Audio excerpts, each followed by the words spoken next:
Urantia pendant l'ère de la vie terrestre primitive. L'ère de la vie exclusivement marine avait pris fin. L'élévation des terres, le refroidissement de la croûte et des océans, le resserrement des mers et leur approfondissement corrélatif, ainsi que le grand accroissement de la surface terrestre dans les latitudes septentrionales, contribuèrent tous grandement à modifier le climat du monde dans toutes les régions éloignées de la zone équatoriale. Les époques terminales de l'ère précédente furent vraiment l'âge des grenouilles, mais ces ancêtres des vertébrés terrestres n'étaient plus dominants, car ils n'avaient survécu qu'en nombre réduit.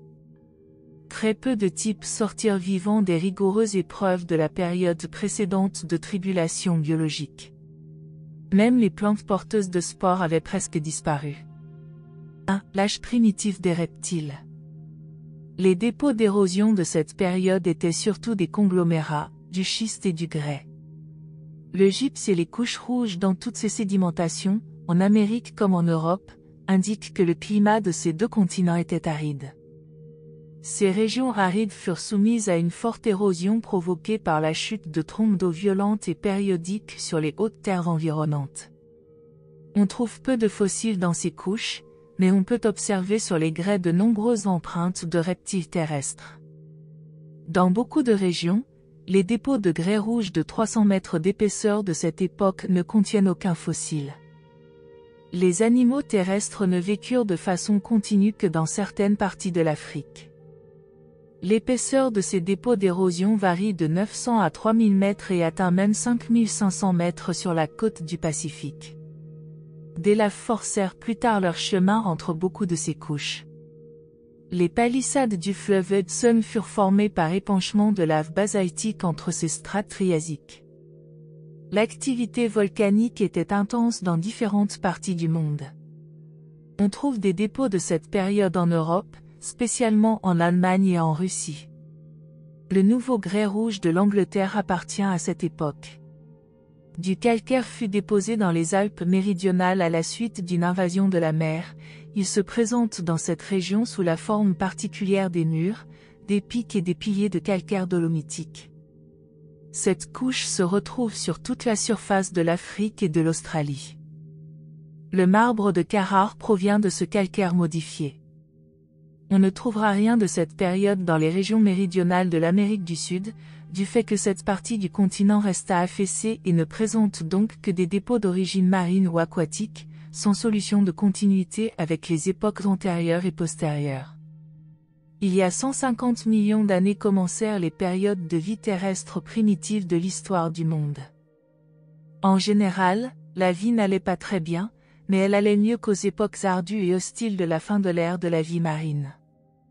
Au moment où s'ouvre cette ère, l'Est et le centre de l'Amérique du Nord, la moitié nord de l'Amérique du Sud, la majeure partie de l'Europe et l'Asie tout entière sont nettement au-dessus des eaux.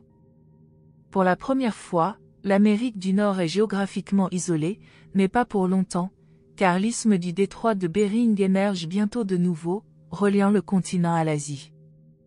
De grandes cuvettes se formèrent en Amérique du Nord parallèlement aux côtes de l'Atlantique et du Pacifique. La grande faille du Connecticut oriental apparut, un de ses côtés s'enfonçant finalement de 3 km. Beaucoup de ces cuvettes nord-américaines et de nombreux bassins lacustres d'eau douce et d'eau salée des régions montagneuses furent remplis ultérieurement par des dépôts d'érosion. Plus tard, ces dépressions de terrain comblées furent soulevées à une grande hauteur par des coulées de lave souterraines. Les forêts pétrifiées de beaucoup de régions datent de cette époque. La côte pacifique, qui resta généralement au-dessus de l'eau au cours des submersions continentales, s'affaissa à l'exception de la Californie du Sud et d'une grande île qui existait alors dans ce qui est aujourd'hui l'océan Pacifique. Cette mer californienne ancienne, riche de vie marine, s'étendait vers l'est et rejoignait le vieux bassin maritime des régions du Middle West. Il y a 140 millions d'années, après le seul indice des deux ancêtres pré-reptiliens qui s'étaient développés en Afrique au cours de l'époque précédente, les reptiles apparurent soudain avec tous leurs attributs. Ils se développèrent rapidement, donnant naissance à des crocodiles, des reptiles à écailles et finalement des serpents de mer et des reptiles volants. Leurs ancêtres de transition disparurent très vite. Ces dinosaures reptiliens, en voie d'évolution rapide, devinrent bientôt les rois de cet âge. Ils étaient ovipares et se distinguaient de tous les autres animaux par la petite taille de leur cerveau. Celui-ci pesait moins d'une livre et devait contrôler un corps dont le poids finit par atteindre 40 tonnes. Mais les premiers reptiles étaient plus petits, carnivores, et marchaient sur leurs pattes de derrière à la façon des kangourous. Ils avaient des os creux d'oiseaux et n'eurent finalement que 3 orteils à leurs pattes postérieures, si bien que beaucoup de leurs empreintes fossiles ont été attribuées à tort à des oiseaux géants. Plus tard, les dinosaures herbivores apparurent par évolution. Ils marchaient à 4 pattes, et une branche de ce groupe acquit peu à peu une armure protectrice. Plusieurs millions d'années après, les premiers mammifères apparurent. Ils n'avaient pas de placenta et se révélèrent rapidement comme un échec, aucun d'eux ne survécut. Ils représentèrent un effort expérimental pour améliorer les types de mammifères, mais cette tentative n'eut pas de succès sur Urantia.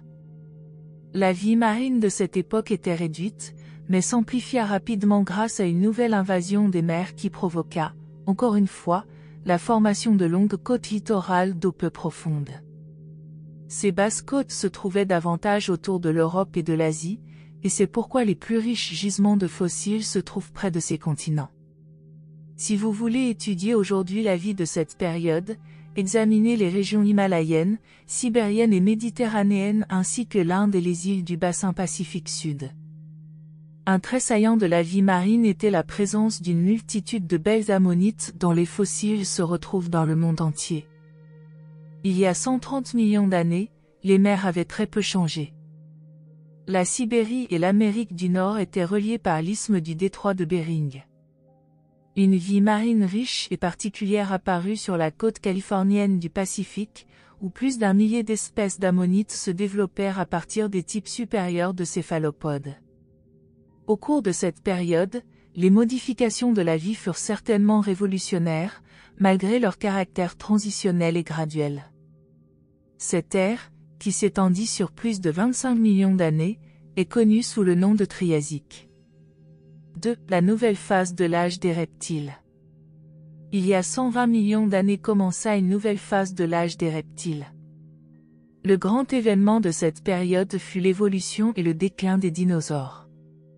Les animaux terrestres atteignirent alors leur plus grand développement au point de vue de la taille, et avaient pratiquement disparu de la surface de la Terre à la fin de cette ère. Des dinosaures de toute taille évoluèrent, allant d'une espèce qui mesurait moins de 60 cm jusqu'aux énormes dinosaures non carnivores de près de 23 mètres de long, dont la masse ne fut jamais plus égalée par aucune créature vivante. Les plus grands dinosaures naquirent dans l'ouest de l'Amérique du Nord.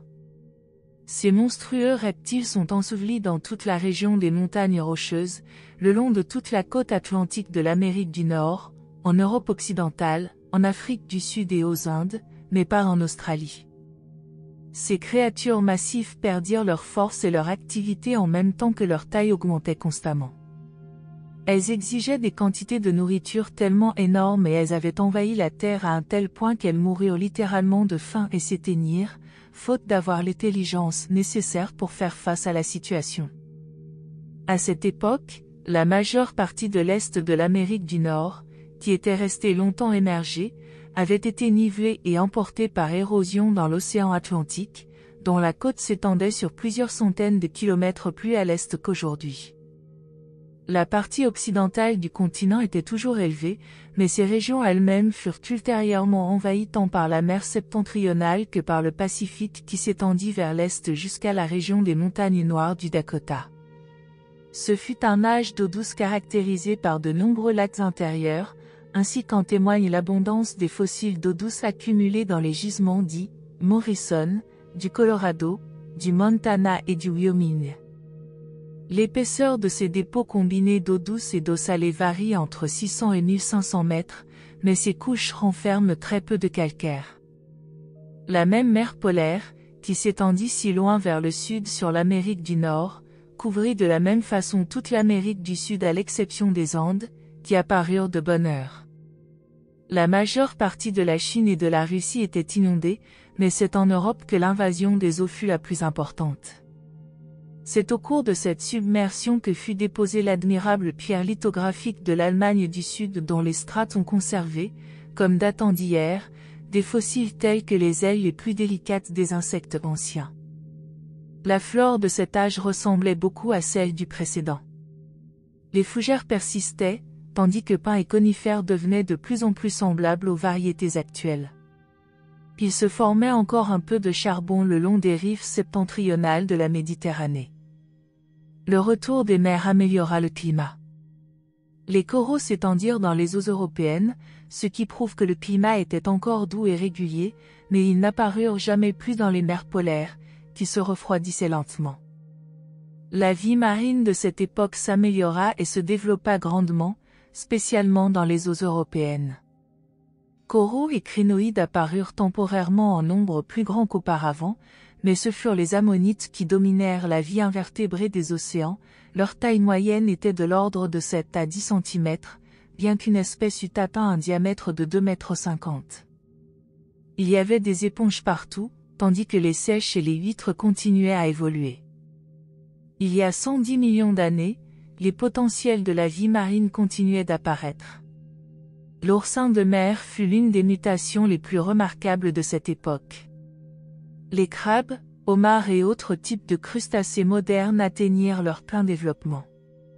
Des changements marqués se produisirent dans la famille des poissons, un type d'esturgeon fit sa première apparition, mais les féroces serpents de mer issus des reptiles terrestres infestaient encore toutes les mers et menaçaient de détruire la famille entière des poissons.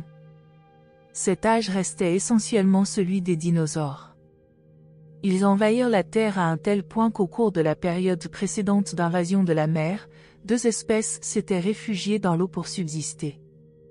Ces serpents de mer représentent un recul dans l'évolution. Tandis que certaines espèces nouvelles progressent, quelques lignées restent stationnaires et d'autres font marche arrière, retournant à un état antérieur.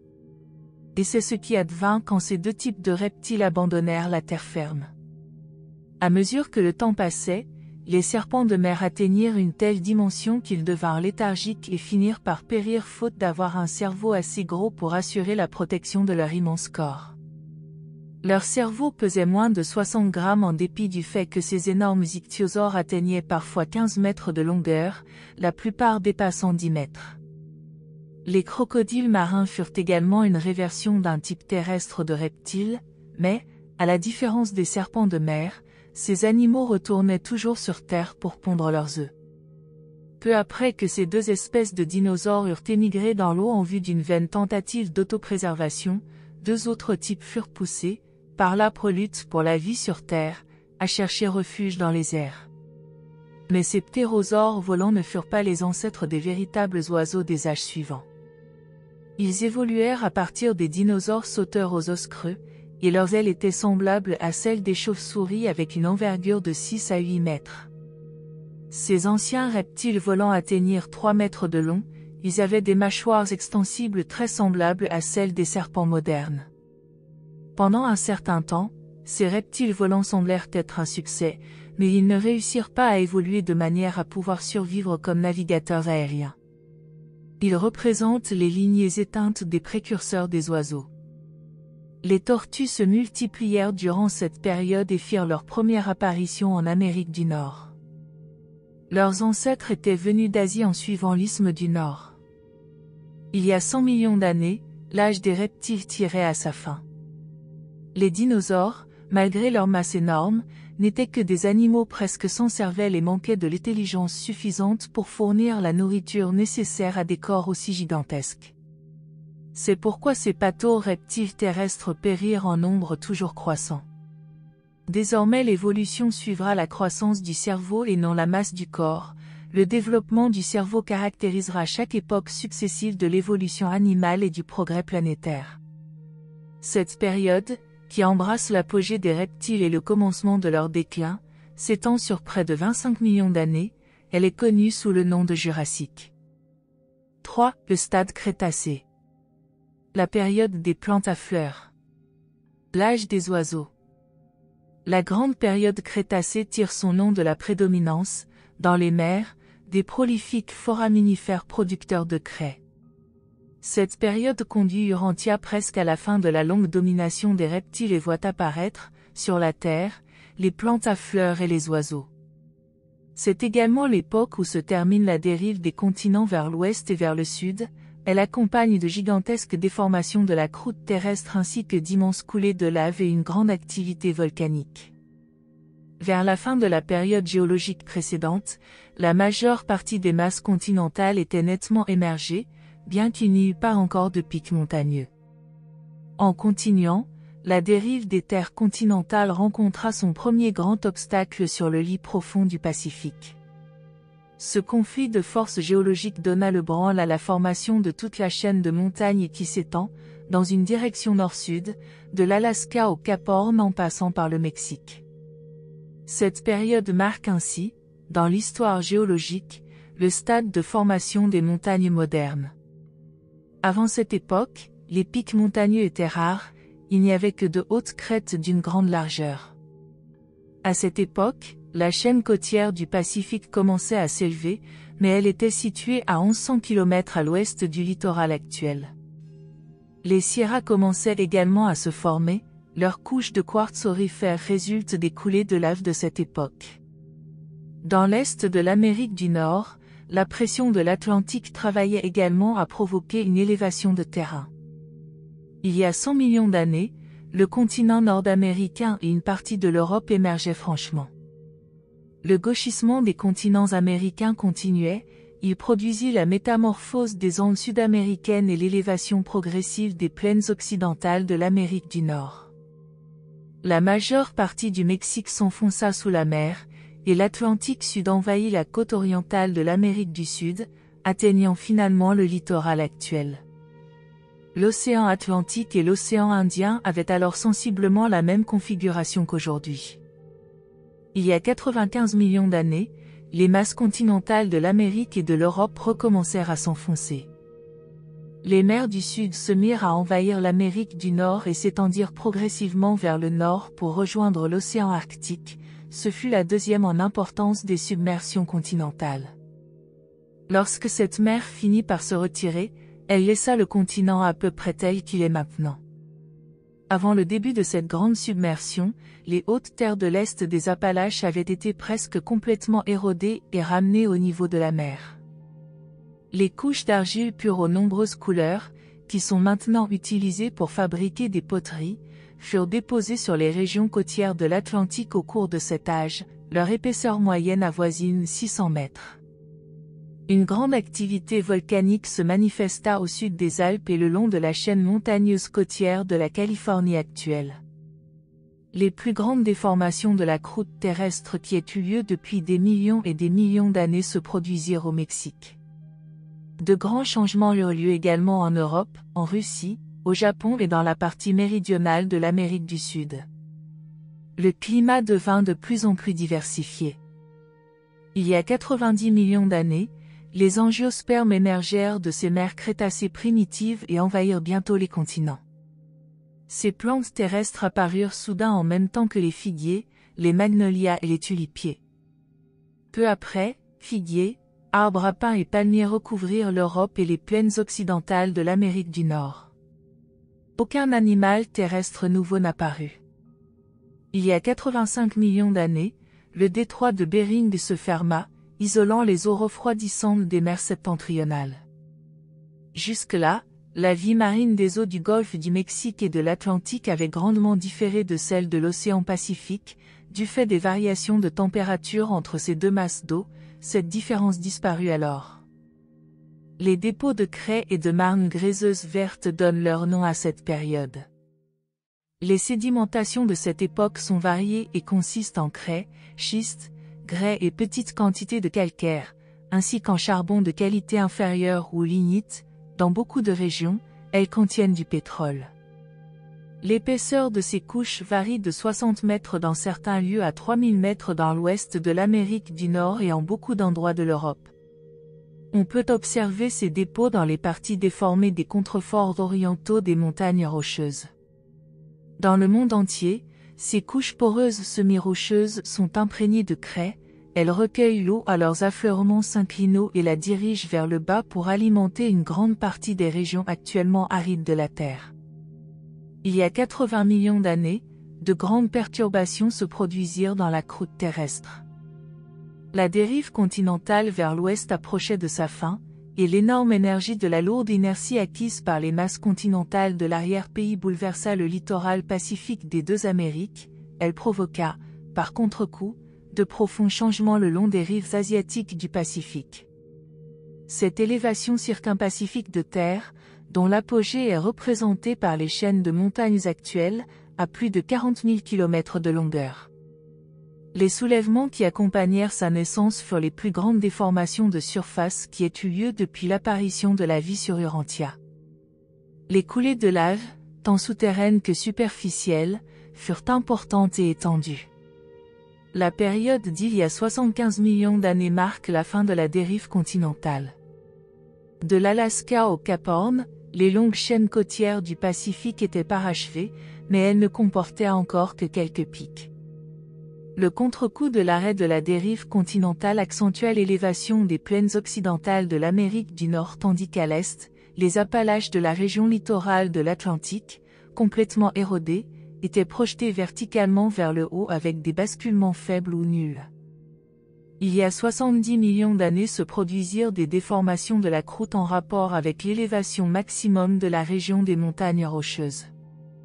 Un large segment de roche chevaucha, sur 25 km, la surface de la Colombie-Britannique. À cet endroit, les roches cambriennes recouvrent obliquement les couches crétacées. Un autre chevauchement spectaculaire se produisit sur le versant des montagnes rocheuses, près de la frontière canadienne. On y trouve des couches rocheuses, d'une époque antérieure à la vie, projetées par-dessus les dépôts crétacés alors récents. Au cours de cet âge, l'activité volcanique, régnant sur le monde entier, fit surgir de nombreux petits cônes volcaniques isolés. Des volcans sous-marins entrèrent en activité dans la région submergée de l'Himalaya. Une grande partie du reste de l'Asie, y compris la Sibérie, se trouvait également encore sous l'eau. Il y a 65 millions d'années se produisit l'un des plus grands écoulements de lave de tous les temps. Les couches accumulées par ces coulées et les précédentes se retrouvent dans toutes les Amériques, dans l'Afrique du Nord et du Sud, en Australie et dans certaines parties de l'Europe. Les animaux terrestres changèrent peu, mais, du fait d'une plus grande émergence continentale, spécialement en Amérique du Nord, ils se multiplièrent rapidement.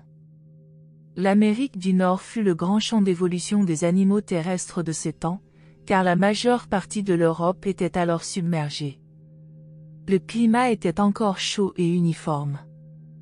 Les régions arctiques bénéficiaient d'un temps très comparable à celui du climat actuel du centre et du sud de l'Amérique du Nord. Une grande évolution avait lieu dans la vie végétale. Parmi les plantes terrestres, les angiospermes prédominaient et beaucoup d'arbres actuels firent leur première apparition, y compris les hêtres, les bouleaux, les chênes, les noyers, les sycomores, les érables et les pagnus actuels. Fruits, herbes et céréales étaient abondants, et ces herbes et ces arbres porteurs de graines jouèrent, dans le monde des plantes, le même rôle que les ancêtres de l'homme dans le monde animal.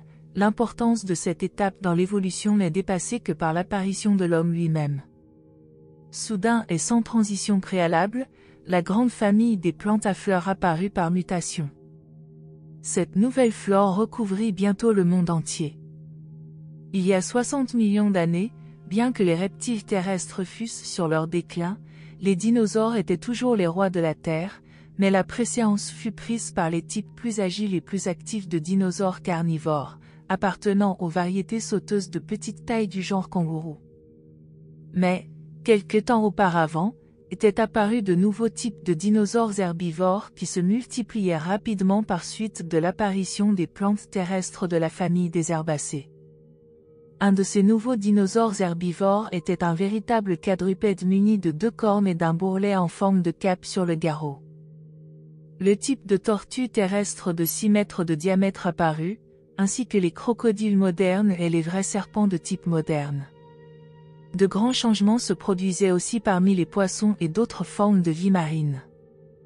Les préoiseaux échassiers et aquatiques des âges antérieurs n'avaient pas réussi à s'adapter à l'élément aérien, pas plus que les dinosaures volants, ce furent des espèces éphémères qui s'éteignirent rapidement. Elles subirent le destin des dinosaures, la destruction par insuffisance de substance cérébrale par rapport à leur taille. Ce deuxième essai pour créer des animaux capables de naviguer dans l'atmosphère échoua comme la tentative avortée pour produire des mammifères au cours de cet âge et d'un âge précédent.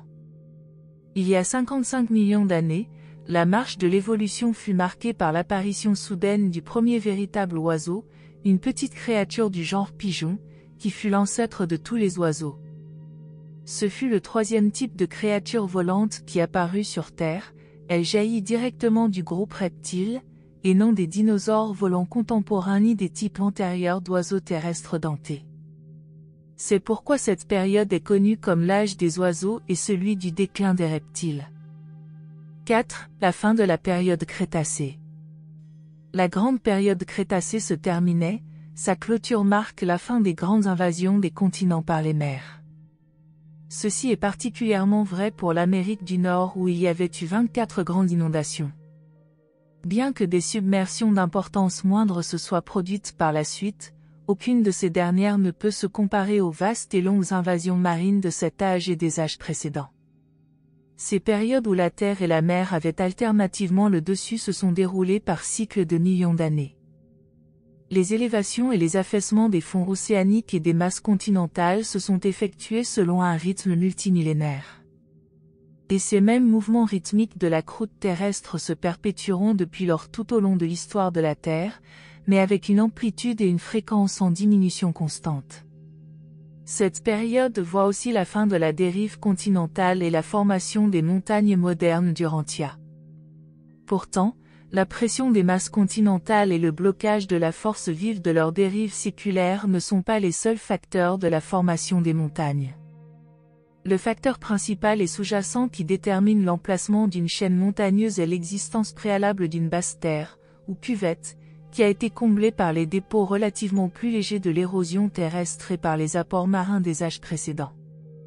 L'épaisseur de ces zones de terrain plus léger atteint quelquefois 4500 à 6000 mètres, c'est pourquoi, quand la croûte terrestre est soumise à une pression d'origine quelconque, ces zones plus légères sont les premières à se froisser, à se plisser et à s'élever pour fournir une contrepartie aux forces et aux pressions antagonistes à l'œuvre dans la croûte terrestre ou au-dessous. Il arrive que ces soulèvements de terrain se produisent sans plissement. Mais, en liaison avec l'élévation des montagnes rocheuses, il se produisit des plissements et des basculements importants, doublés d'énormes chevauchements des différentes couches tant superficielles que souterraines. Les plus anciennes montagnes du monde sont situées en Asie, au Groenland et en Europe septentrionale au milieu de celles des vieux systèmes Est-Ouest. Les montagnes d'âge moyen appartiennent au groupe circumpacifique et au deuxième système Est-Ouest européen qui naquit sensiblement à la même époque. Ce gigantesque soulèvement, long de près de 16 000 km, s'étend de l'Europe aux élévations de terrain des Antilles. Les montagnes les plus récentes se trouvent dans le système des montagnes rocheuses.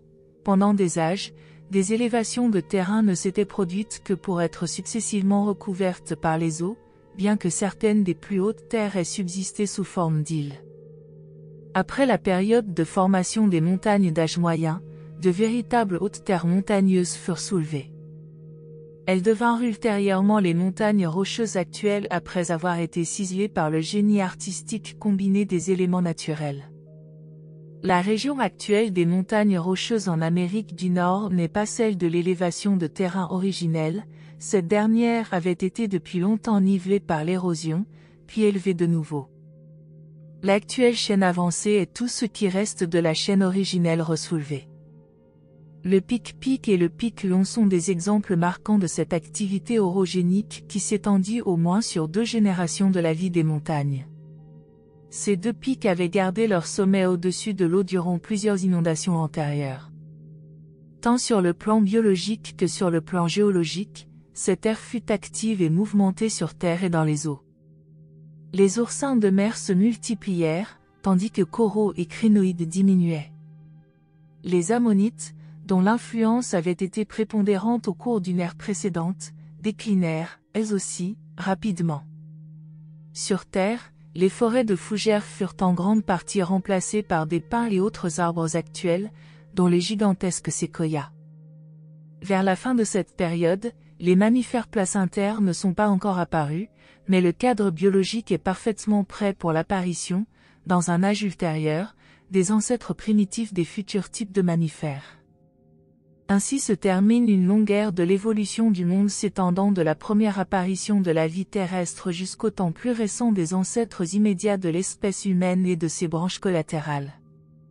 Cette ère, appelée Crétacé, couvre 50 millions d'années, elle clôt l'ère prémammifère de la vie terrestre connue sous le nom de Mésozoïque, qui s'étend sur une période de 100 millions d'années. Présenté par un porteur de vie de Nébadon affecté à Satania et en fonction présentement sur Urantia. N'oubliez pas de laisser vos commentaires ci-dessous pour partager vos propres réflexions sur le livre d'Urantia, et si vous avez aimé cette vidéo, n'hésitez pas à la liker et à la partager avec d'autres personnes intéressées par la spiritualité et philosophie. Merci de nous avoir rejoints aujourd'hui, et je vous retrouve bientôt pour une nouvelle exploration passionnante.